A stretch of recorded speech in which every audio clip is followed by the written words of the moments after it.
Oh, hey. Welcome back to OSRS.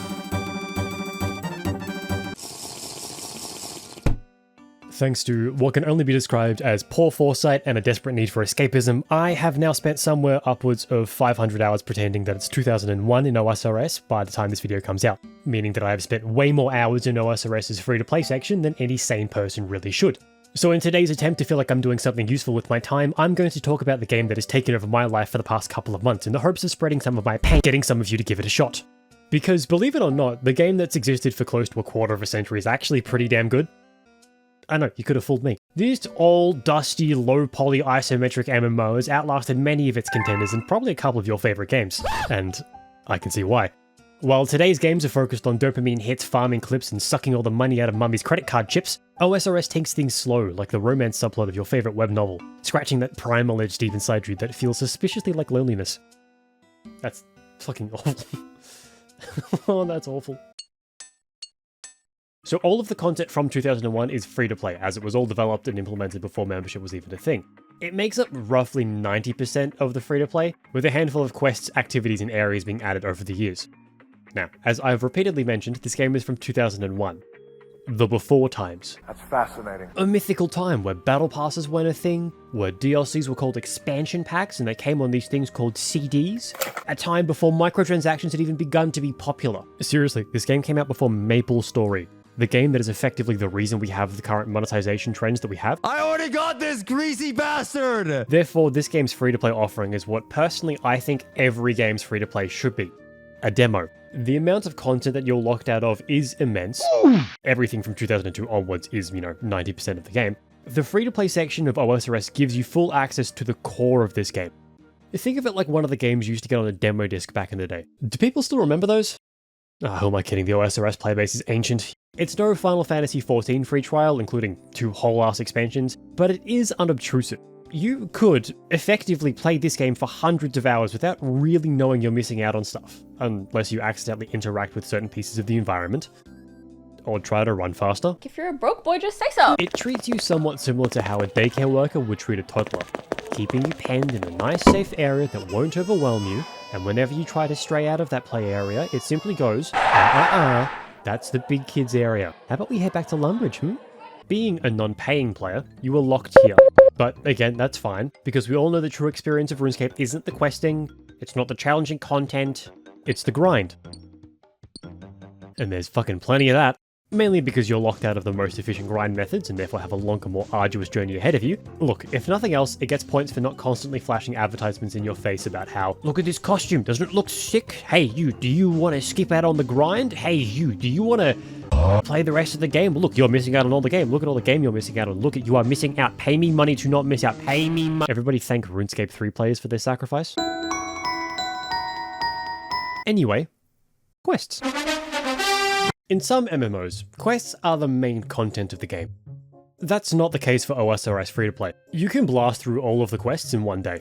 This is mainly because they're all just really basic. Look, I'm not going to sit here and say they suck, as after looking into the history of the game and its development, I will maintain that it is a monument to what a passion project can become, and I would never criticize that aspect of it. What I will criticize, though, is the average MMO quest design from the early 2000s. Fetch quests have long been a staple of the genre, and while nowadays the top dogs at least try to switch things up a little, back in the early 2000s, no one gave a fuck, and every MMO was full of them. The gameplay of the available quests isn't anything to write home about by today's standards, but there's something of a nostalgic charm to them, at least, that to my brain sort of smooths out the more jagged edges. Thankfully, the writing's great. All but one quest from 2001 was written by Paul Gower. He, along with Rob Law and Greg V, imbue such a whimsical charm to everything that gives OSRS its patented cozy atmosphere. Every line has such a dorky, slightly offbeat sense of humour that you can literally picture Paul giggling to himself in his parents' kitchen writing these quests as his brothers make the game behind him. Now, I could sit here and go through every quest individually, but I respect both your and my time, so instead I'm going to skip a bunch of the more middling ones. They're all pretty short and sweet and enjoyable, but they don't really offer that much. Although Impcatcher has the chance of being absolutely brutal when it comes to the RNG, so mileage may vary. Also, fuck Goblin Diplomacy. Just we need to cook. Okay. Possibly one of the most famous intro quests in MMO history. Mainly because it doesn't actually teach you anything, really. Sure, you learn the recipe for a cake in Lumbridge, but you don't actually make it for yourself. So it's not really a tutorial quest, like, at all. Does it actually teach you anything about the wider game? except that cooking is a thing. And that you can source items out in the world. Okay, so maybe it does a great job at setting the mood though. Like, you're just some random no-name in the world. Like, no shit, you can't eat with the Duke. Who the fuck are you? You literally just walked in and begged for a job. Thanks for the cake though. A tier. This quest sees you infiltrating a gang to find and retrieve a priceless artifact. Now you might think you were sent on this quest by someone of importance, but you would be wrong. We are here because we read a book and followed the clues to find the lost shield of a Rav. Should have named myself Nicolas Cage the way I unearth these national treasures. Steal the shield of a Rav. I don't remember Nick having to blood into a gang by straight up murdering a rival gang member. A tier.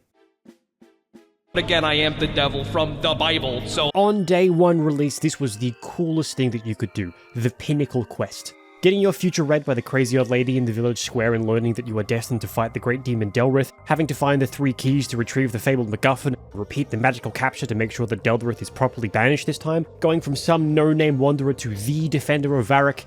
It's just your quintessential fantasy MMO nonsense. S tier. What are you doing tonight? You going to kill some perverts? Yeah, we're meeting a pedophile. Look, I'm a sucker for vampires. A tier.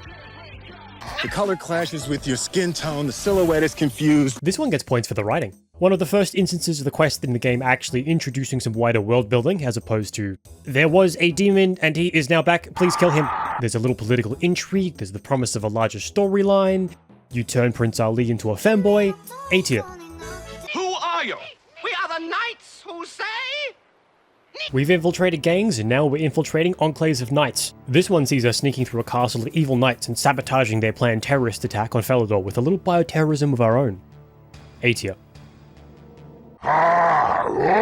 This one actually kinda sucks, but it gets points for this guy. Love this little guy. A tier. How do you like the ride so far? Okay, come on, you know where this is going. Instant S tier. And not just because it's the pinnacle quest of both current year free-to-play and the entire game on its release. The writing's actually really good, the world building is solid, it's an involved questline that isn't simply go collect the thing and come back. There's at least a couple extra steps in there, plus it has an actual honest-to-God cutscene. By the end of 2001, there were 17 quests live in Runescape, which I'm sure at the time was a lot. Nowadays, you can complete all of them in like less than a day. So what do you do now that you've exhausted all the story? Now you play the game. Old school RuneScape falls into that category of sandbox MMO. This is a classification for MMOs where the game gives the players all the tools available and then says, off you go.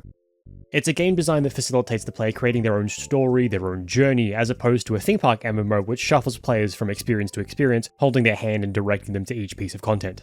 You want to be the server's top angler? Go grind fishing. Make connections as the fish guy and sell your catch to the chefs. Want to be a craftsperson? Go grind crafting and sell your services to people who need things made. Become a smith and create everyone's armor and weapons and hate your life because the grind fucking okay, not all skills were created equal back in 2001. Some are really useful, some have really simple grinds, some have both, and some make you question why you'd even bother. The giant rat. Combat skills are somewhat exempt from this, since you passively level at least one of them at any time you engage in combat via questing or PvE. Most of the other skills are paired up, with one skill collecting the resources and the other crafting with those resources. Examples would be fishing pairs with cooking, mining pairs with smithing, woodcutting pairs with firemaking. Crafting is sort of left on its own, though. It piggybacks off combat skills as you need to kill things to craft stuff, mainly. It also shares a spot with prayer, because those animals you killed for their skin also drop bones, which you can bury to level prayer. Fishing and cooking are the best grinds I've found so far, mainly because fishing is amazing and cooking feeds directly off of it, so it's just along for the ride. Prayer is okay.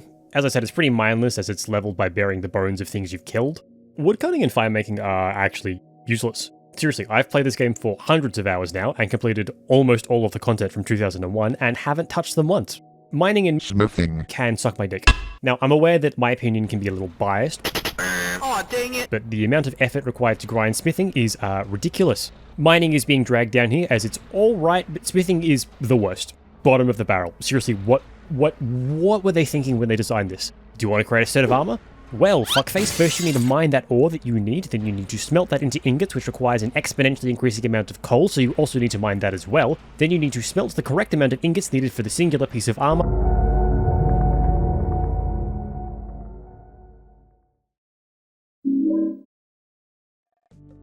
And that's OSRS 2001. Well, or the free-to-play aspect of it. Look, it's great. all of my complaining aside, the game is great. It's literally just one of the skills is wildly unbalanced when it comes to grinding it. And honestly, that wouldn't be a problem, but I set myself a challenge and accidentally made it 10 times more challenging than I thought I had.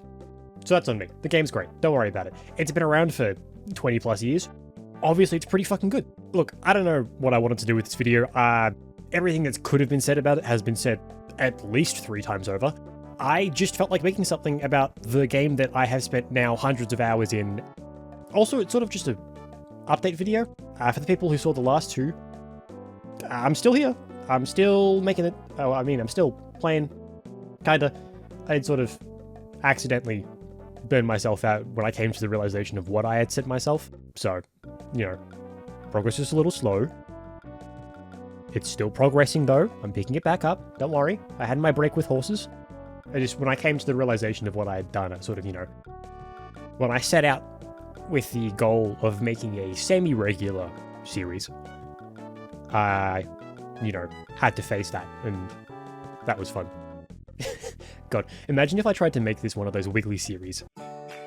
Hey guys, today I'm back in the Dwarven Mines of Felidor. This week's been real busy. I've been running from here to the smelter upstairs and back again.